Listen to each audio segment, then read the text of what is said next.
That HIV is spreading fast among Kenyans is not in dispute, yet it is still not curable. Fortunately, it is preventable. We need prevention to reverse this epidemic. HIV and AIDS is largely a lifestyle disease. We can stop AIDS if we choose those lifestyles which do not expose us to infection. A point President Kibaki further stressed during a meeting with the UNAIDS Director Michelle Sidibe, asking Kenyans to be responsible and be aware of the reality and dangers of HIV and AIDS. To close the tap of new infections, the new 4-year strategy launched today will target the sources of new HIV infections. The strategic plan identifies the most at-risk populations, including commercial sex workers, men who have sex with men, and drug users as reservoirs of HIV, responsible for over 50,000 new infections every year. Sex work, homosexuality and drug use are considered illegal activities in this country.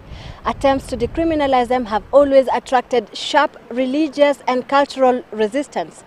However, these very attitudes and laws are the country's major undoing in the attempts to reduce new HIV infections in the entire population. Criminalization pushes marginalized people further into the shadows, beyond the reach of services that they need. We cannot afford to isolate groups such as commercial sex workers and men who have sex with men, because half of their clients are actually married and therefore spreading HIV in marriages. However, besides the most at-risk populations, the virus also seems to be thriving among people traditionally believed to be in safe territories. Almost half of all new HIV infections are found among couples in the sacred institution of marriage and those in stable girlfriend-boyfriend relationships. However, there is another class of people considered blameless for their HIV infections: children. Their salvation lies in the prevention of mother-to-child transmission services. It is nothing less than a global disgrace that still 400,000 babies, infants, are born infected each year in Africa. Prevention, they say, is better than cure.